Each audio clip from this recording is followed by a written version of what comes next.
My husband fell seriously ill and passed away 10 years ago. Since then, my daughter and I have supported each other and lived our lives. Due to the loneliness of not having a father, there was a longing for a dad for my daughter. Time passed, and I found a younger lover. He is a kind person and promised to make me and my daughter happy. After that, I decided to introduce my daughter to my soon-to-be remarried partner. I was sure that my sweet daughter would give me her blessing. "Mom, that person is absolutely no good." "Huh?" When I asked my daughter, who possesses a mysterious power for the reason, a shocking truth awaited me. My name is Emma Walker, and I'm 38 years old. I'm a busy nurse. Right now, my daughter Rory and I live together in an apartment. Rory is a bit lively, but she is a kind and cheerful girl. Our family is a single-parent household, and my husband passed away due to illness 10 years ago. It was a quite severe illness, and despite the efforts of the doctors, there was nothing that could be done. At that time, I was 28 years old, and my daughter Rory was only 4 years old. I was deeply shocked to the point where I couldn't stand, but I had no time to grieve amidst the preparations for the funeral. After the funeral, as I felt a sense of relief, my husband's portrait with a smiling face caught my eye. Finally, realizing that my husband had passed away, I cried loudly. He was a kind person who always cherished both me and Rory. We shared the workload as working parents, and he took good care of Rory. Even when he fell ill and near the end, he worried about our future, despite his own suffering. After shedding tears, I made a firm decision. I couldn't just keep crying. He must have been the one most saddened. He couldn't witness our daughter's growth before his passing. From now on, I had to protect Rory in his place. After that, I worked tirelessly for Rory, making sure to participate in her school events as much as possible. I didn't want Rory to feel lonely because she had a single parent. My daughter grew up healthy and strong. She often helped with household chores to ease my tiredness from work. "Mom, you always work hard, so this is the least I can do. If there is anything I can do, please let me know." She really grew up to be a kind and thoughtful child. While observing Rory's behavior, there was something that bothered me. It was the fact that since the day my husband passed away, Rory started saying mysterious things. "Mom, Dad said sorry for leaving you first." "Huh?" I was taken aback by Rory's words. I can't help but ask, "What else is Dad saying?" "Daddy says he's going to protect Mommy and me from now on."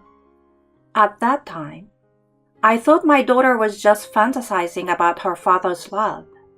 But afterwards, Rory started saying mysterious things frequently. For example, there was a time when Rory hurriedly stopped me when I was about to go to work at the hospital. "Mom, it's dangerous to take the car, so take the bus if you're going to work." "Huh? But then there's the issue of money." The hospital where I work is in the city, so it wouldn't take much time to get there by car. I thought it was a waste of money to pay for the bus. However, Rory didn't change her opinion. "It is really dangerous. If you don't take the bus, don't go to work." Rory holds the car keys and refuses to let go.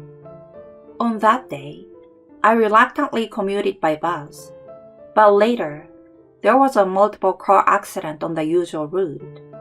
Fortunately, there was no fatalities, but there were quite a few injured, and the situation became serious enough for several ambulances to arrive. If I had gone out in my car as usual, I might have been involved too. When I returned home and asked Rolly how she knew about the accident, she said Daddy told her. There are still many more episodes like this. During a trip with Rolly, as we were looking at the hotel gift shop, Rolly whispered in my ear, "That young guy over there is eyeing your back, Mom. Be careful." As Rolly warned me, a suspicious-looking young man approached me. I hugged my back and glared at him. Seeing that, the guy, tongue-tied, quickly fled. I thought I was feeling a bit lonely after losing my husband, but in this way, I was protected by Rolly's magical power every day. Perhaps my late husband is truly watching over Rolly and me. However, I couldn't let anyone exploit my daughter's ability, so this remained a family secret. Never did I expect things to turn out like this. Time passed, and young Rolly grew into a 14-year-old middle schooler. She had a vibe of a modern girl who enjoyed fashion and hanging out with friends. I, as a single mother, worked hard as a nurse. Hospital work was demanding, but it was a fulfilling job. Seeing patients recover and become healthy brought joy to me as well. By the way, I wasn't considering remarrying. I hadn't forgotten my husband, and if someone were to marry me, they would have to love Rory too. I intended to continue living together, just the two of us, until Rory became independent. It was during this time that I met a delivery man named Michael. He was a bright, devilishly handsome guy with a refreshing charm, and he was popular among the hospital nurses and patients. I also found Michael, who had a charming personality, quite appealing. However, since he was 8 years younger than me, I hadn't regarded him as a romantic interest. That's why I was quite surprised when Michael confessed to me. "Emma, I like you. Please consider dating me with the intention of marrying me one day." I thought it might be a mistake, but he insisted that he was serious. Of course, I initially refused. I didn't dislike him, but when it came to marriage, I wasn't comfortable with it for a variety of reasons. I appreciate the sentiment, but I'm sorry. I can't see you romantically due to the age difference. And besides, my husband passed away, leaving me with a middle school daughter, who is my top priority. However, Michael didn't back down. "I've also been divorced in the past. We grew apart, my wife and I. My situation may not compare to yours, but I understand the sadness of the relationship coming to an end." Is that so? In that case, "But I want to marry Emma.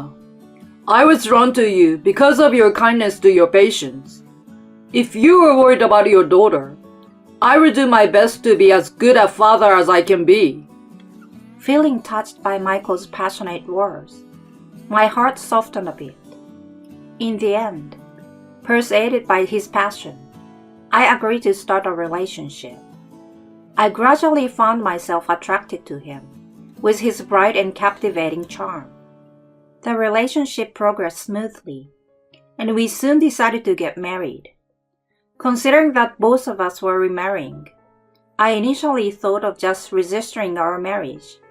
However, he wanted a ceremony. "Since we are doing it, I want to create good memories. I couldn't arrange it with my ex-wife, so we never had a ceremony." But it can be quite expensive. I want to save as much money as possible for my daughter. "In that case, don't worry. I have a friend in the wedding business who can help us at a discounted rate. I will cover all the expenses.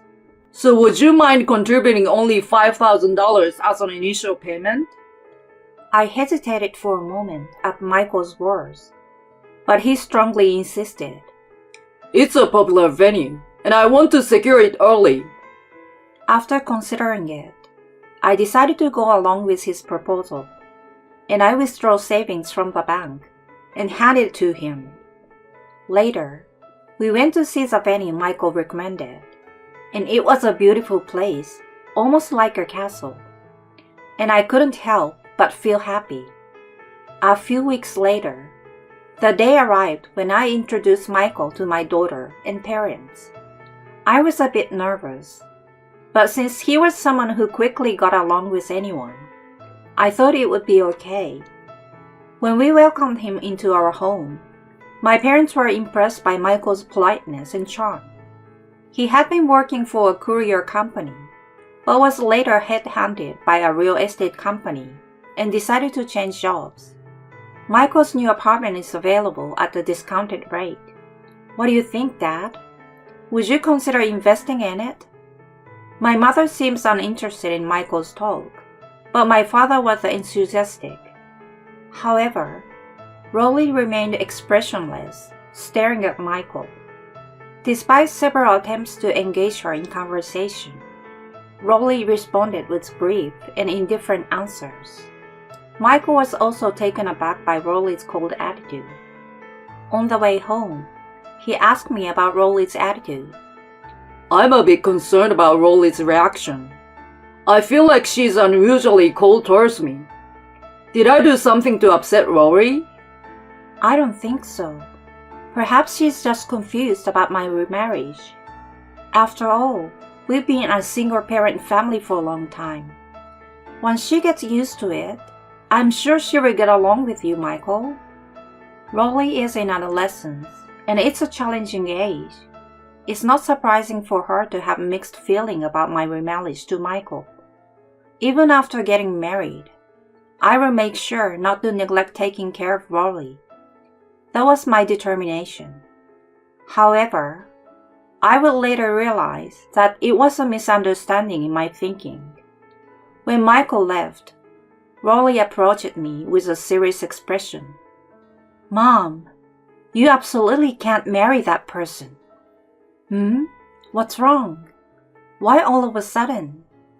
Whenever Rolly, who possesses a mysterious power, expresses a negative opinion, there is always a reason. Rolly began to explain about Michael with a solemn expression. That person has deceived many people before. Saying he wants to make you and me happy is just a lie. He wants your and Grandpa's money. I was shocked by Rolly's words. I never thought that kind Michael would. I thought so. But Rolly's power is real. Considering the events leading up to this point, it may be too much to assume, and jumping to conclusions can be dangerously risky for a lifetime. After a bit of deliberation, I decided to do some research on Michael. I thought that if there was something wrong, I could handle it. And if there was nothing, I could have peace of mind. As I investigated Michael, suspicious aspects started to emerge one after another. Firstly, when I contacted the wedding venue where we paid the deposit, the staff said, "There is no reservation like that." Of course, they hadn't received the supposed deposit either. The staff later checked with the venue's owner, but there seems to be no acquaintance of the owner named Michael. He claimed that he got the venue at a discounted price through an acquaintance. When I contacted the delivery company where Michael worked, it turned out he was just a part-time worker. Even when I inquired at the real estate company, where he claimed to have changed jobs, they said, "There is no such employee, and no new employee has joined." At this point, I had to admit that something was seriously wrong. Feeling ashamed, I realized that categorizing Rolly's opposition to the remarriage as typical adolescent was a misguided assumption on my part. She sensed my crisis and had been desperately warning me. For the time being, I shared information about Michael with my parents. Since I couldn't talk about Rolly's mysterious power, I told them I felt something suspicious and decided to investigate. My parents, upon learning about Michael's true nature, were furious. On the contrary, Rolly had a look of "I knew it." As my parents, Rory, and I were discussing our future, the doorbell rang. Coincidentally, the central figure in the conversation, Michael, had arrived at our house. He entered the house with a silly grin, saying, "Sorry, I forgot something." Unaware of our family's cold stares, Michael began to talk. "Oh, right. There's something I need to tell your dad. About the investment we were talking about before. I just called the company, and someone showed up who wants the very cheap apartment I talked about." The way he speaks with such enthusiasm, it is obvious that Michael is trying to deceive my father. However, my father doesn't fall for it. I see. So you were planning to deceive my father like this, just like you successfully fooled me. When I said that, Michael's expression darkened. Panicking, he quickly denied my words, saying, "What are you talking about? I'm providing good information for your father's sake. What's this talk about deceiving you in the first place? Stop teasing me." Michael, with a sense of indignation, vehemently asserted his innocence. His overly confident demeanor made me wonder if I was misunderstanding something. With his acting skills, he must have deceived many people until now. However, my evidence-based approach rendered his acting ineffective. So I said, "I see through your insincere acting. I understand everything now. Your name, Michael, is also fake for the scam, right? What's your real name?" Michael finally froze at that statement. "You didn't reserve the wedding venue, and the story about the down payment is a lie, isn't it? The acquaintance with the owner is also a complete fabrication. Give me back my $5,000. Seeing me like that, Michael glared at me. Then he tried to escape through the front door without saying a word. Michael was quickly called by my father. My father holds a black belt in judo and has experience instructing at the police academy. For my father, restraining someone like Michael, who isn't particularly well trained, is a piece of cake. While my father detained Michael, my mother reported the incident to the police. Michael, driven into a corner, finally asked me for help. "Emma, please help me. I truly love you. I intend to pay the wedding deposit, just a little delayed. Please don't report it to the police." I'm fed up with Michael's attitude. Why does he think I will help him in this situation? Does he really think I'm that foolish? Even though I was deceived, the fact that I was about to marry such a fraudster makes me feel like a complete fool. Before I knew it, I found myself yelling at him.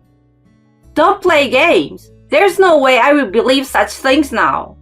Your claims of loving me and cherishing Rory, they're all lies, right? You're truly the worst kind of man." "No, it's not like that. I truly care about you, and I never intended to deceive." Enough! I can't trust anything you say anymore. Be prepared. I will sue you for marriage fraud. Never come near me and my daughter again. With that, Michael finally became quiet. Later, he was taken into custody by the police and promptly convicted. I didn't know at the time, but he had a history of committing serious fraud and was on the wanted list. I could never have imagined having such a criminal close to me. Regarding the $5,000 I paid, it was found at Michael's hideout, still in the bag, and later returned to me. Naturally, I sued for marriage fraud and demanded alimony.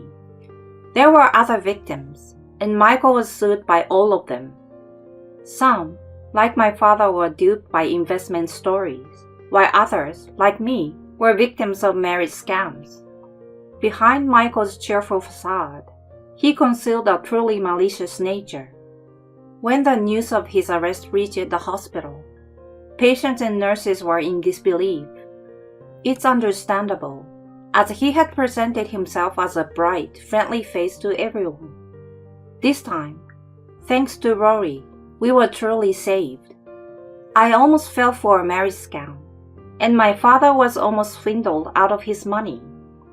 When I asked her how she had discovered Michael's true nature, she replied, "Thanks to Dad." I can't entrust my precious wife and child to that guy. Dad said, and was angry about that. Him? Dad, is always watching over you and me from above. I will never let you two be unhappy. Dad always says. Oh dear. When I heard Rolly's words, I felt like crying a little.